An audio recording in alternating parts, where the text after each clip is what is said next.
உனக்கு தெரியாதா? இது நேஷனல் யூத், அதாவது தேசிய இளைஞர்கள் தினம்.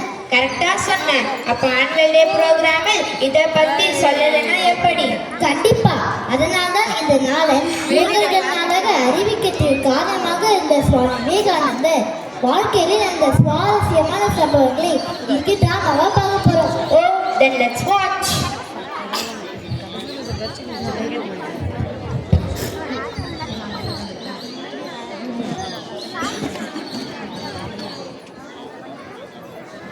திங்கள் 12ஆம் நாள் திருமதி புவனேஸ்வரி தேவியம்.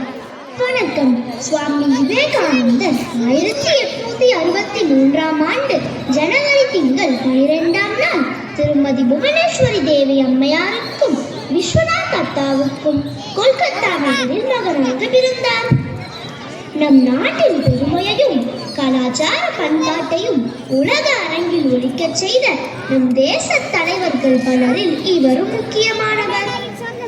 அன்னாரின் சிறு பிரயாத்தில் நடந்த சில முக்கியமான நிகழ்வுகளை கோர்வையாக தொகுத்து நாடகமாக தங்கள் முன் வழங்க உள்ளோம். இதிலிருந்து நாம் கற்றுக்கொள்ள வேண்டிய நெறிகளையும் பழக்க வழக்கங்களையும் நம் வாழ்வில் கடைபிடித்து உயர வேண்டும் என்பதே எங்கள் குறிக்கோள். காட்சி பள்ளி வளாகம், வகுப்பறை. ஆமா நரேன், நாம எல்லாரும் தானே கல்கத்தா கோட்டையை பார்க்க போனோம். போன போது பாதி தூரம் வந்த நீ திடீர்னு காணாம போயிட்டியே, எங்க போன? இதுக்கு பதில் நான் சொல்றேன். நம்ம எல்லாம் போயிட்டு இருந்தோமா, அப்போ பிஜாய்க்கு ரொம்ப உடம்பு முடியல. நம்ம யாரும் கவனிக்காம கோட்டை பார்க்குற சுவாரஸ்யத்துல இருந்தோம். ஆனா நரேனும் அவனை மருத்துவர்கிட்ட கூட்டிட்டு போய் வைத்தியம் பார்த்து வீட்டுக்கு கூட்டிட்டு போய் ஒரு நாள் முழுவதும் அவன் கூடவே இருந்து அவங்க அம்மா அப்பா வர வரைக்கும் பணிவிடை செய்தான். சின்ன பசங்களா இருக்கிற நமக்கெல்லாம் விளையாட்டு, புது இடங்களுக்கு போறது, புது விஷயங்களை கத்துக்கிறது, அதுல தானே ஈடுபாடு. ஆனா நீ மட்டும் எப்படி நரேன் உன்னோட சந்தோஷத்தை விட்டு கொடுத்து அடுத்தவங்களுக்கு உதவி செய்யணும்னு நினைக்கிற? இது ஒன்றும் பெரிய விஷயம் இல்லை. நம்ம சுற்றி இருக்க எல்லாரையும் நம்ம போலவே நினைச்சா அவங்க படுற சந்தோஷத்தையும் கஷ்டத்தையும் நம்ம எல்லாராலையும் புரிஞ்சிக்க முடியும். பிஜாய்க்கு உடம்பு சரியில்லாததால உதவி தேவைப்பட்டது. அப்போ யாராவது உதவி செய்ய மாட்டாங்களான்னு நினைக்கிறவங்களுக்கு உதவி செய்யறது தானே நியாயம். அப்பனா உனக்கு கோட்டைக்கு போனியே விளையாடலையேன்னு வருத்தமில்லா? நீங்க வேற நான் வேற நினைச்சா தானே வருத்தம். நீங்க எல்லாம் சந்தோஷமா இருந்தா நானும் சந்தோஷமா இருந்த மாதிரி தானே அர்த்தம். அப்ப நான் ஏன் வருத்தப்படணும்? ஆமா, அடுத்தவங்க நம்மளை போலவே நேசிச்சா நம்ம வாழ்க்கையில கஷ்டமே இருக்காது, எப்பவும் சந்தோஷமா இருக்கலாம். டேய் டேய், எல்லாரும் அவங்க இடத்துக்கு போங்கடா. வாத்தியார் வராரு. வணக்கம், உட்காருங்கள்.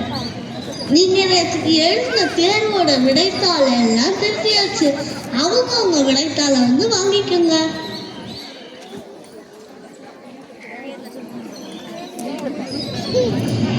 நரேனோட விடைத்தாளை மட்டும் நீங்க எல்லாரும் பார்க்கணும்னு விரும்புறேன். அவன் அழகா கருத்துக்களை எழுதி முழு மதிப்பெண் வாங்கி இருக்கிறத நினைச்சா எனக்கு ரொம்ப பெருமையா இருக்கு. எல்லாரும் அவனுக்கு கரடி எழுப்புங்க பார்க்கலாம்.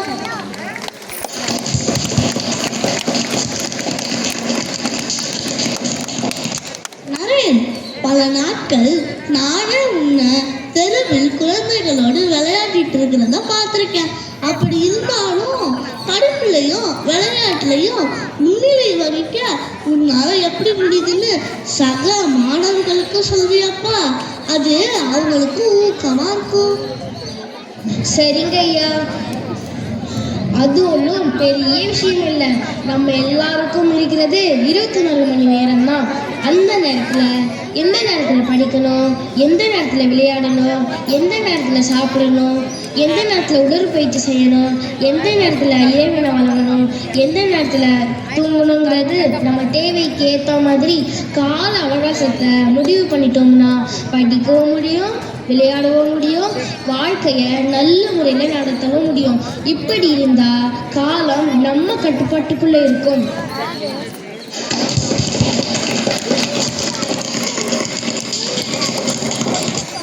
நரேன் சொன்ன இந்த எளிமையான வழிமுறைகளை நீங்கள் கடைபிடிச்சீங்கன்னா உங்க வாழ்க்கையில முன்னேறுவது உறுதி. எனக்கு அலுவலகத்தில் ஒரு வேலை இருக்கு, போயிட்டு வர வரைக்கும் எல்லாரும் அமைதியா இருக்கணும்.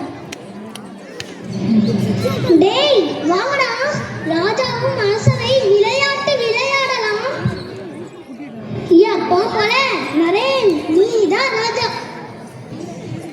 நான் தான் சேனாதிபதி. பிபின், நீ தான் மந்திரி.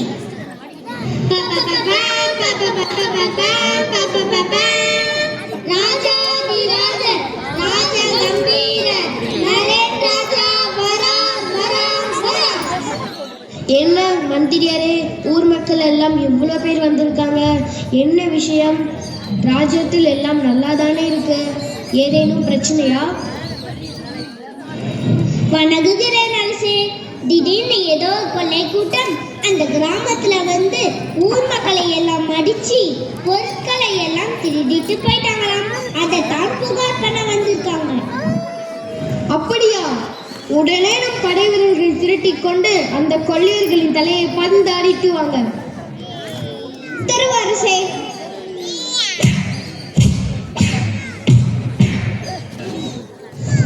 என்ன இது? வகுப்பறையில் கூச்சலும் குழப்பமும். எல்லாம் அவங்க இடத்துக்கு போங்க.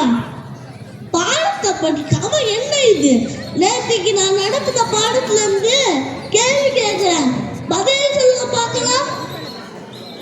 முதல் கேள்வி, ராமாயணத்துல சபரியோட குருவா இருந்தவர் யார் தெரியுமா? நீ சொல்லு. மறந்துவிட்டேன் ஐயா. நீ சொல்லு. இல்லைங்க ஐயா. நீ சொல்லு. சபரியோட குருவா இருந்தவர் மதங்க முனிவர். சரி, ஆகவே உட்கார். இரண்டாவது கேள்வி, சபரி தங்கி இருந்த இடத்துக்கு பக்கத்துல ஓடிட்டு இருந்த நதியின் பெயர் தெரியுமா? நீ சொல்லு. தெரியவில்லை ஐயா. நீ சொல்லு. படிக்கவில்லை ஐயா. நீ சொல்லு. பம்பா நதி. சரி, ஆகவே உட்காரு.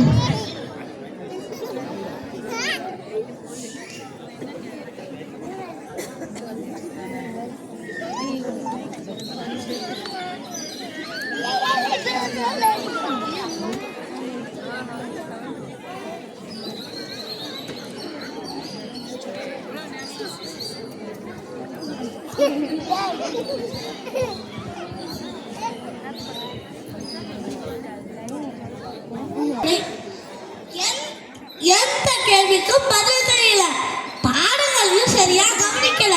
இன்னைக்கு வகுப்ப எல்லாரும் நின்றுகிட்டே கவனிங்க. நரேன், நீ மட்டும் உட்காரு. இன்னைக்கான பாடம் அகலிகை சாப விமோச்சனம்.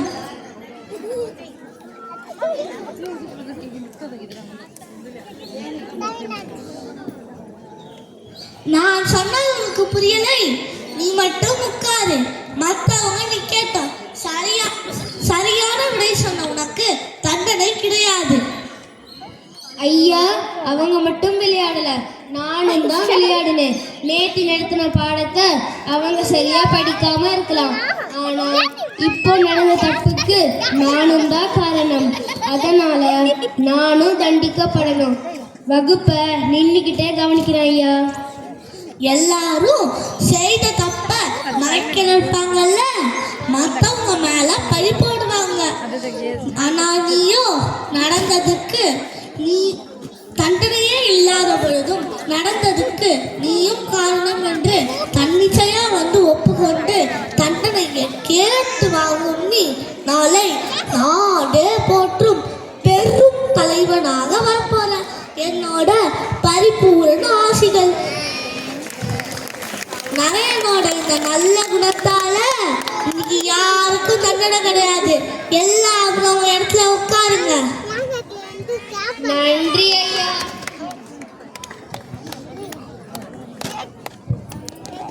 இவ்வாறாக தன் உயரிய குணத்தால் தண்டனை பெற இருந்த சக மாணவர்களையும் தண்டனை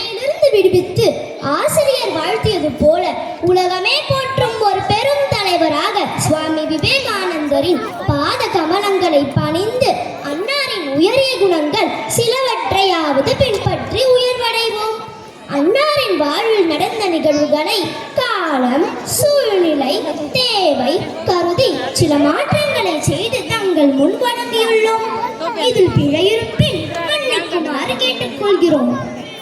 இந்த நாடகத்தில் நடித்தவர்களின் பெயர்கள்: ஆசிரியராக விஸ்வநாதன், நரேனாக பரத் ஸ்ரீதர்ஷன், மாணவர்கள் பிரதீஷ், அவனேஷ், கவிகிஷோர், துரோணா, கார்த்திக், மிதுனன்.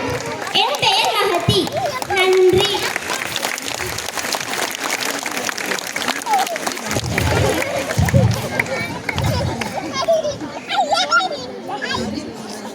ஆகல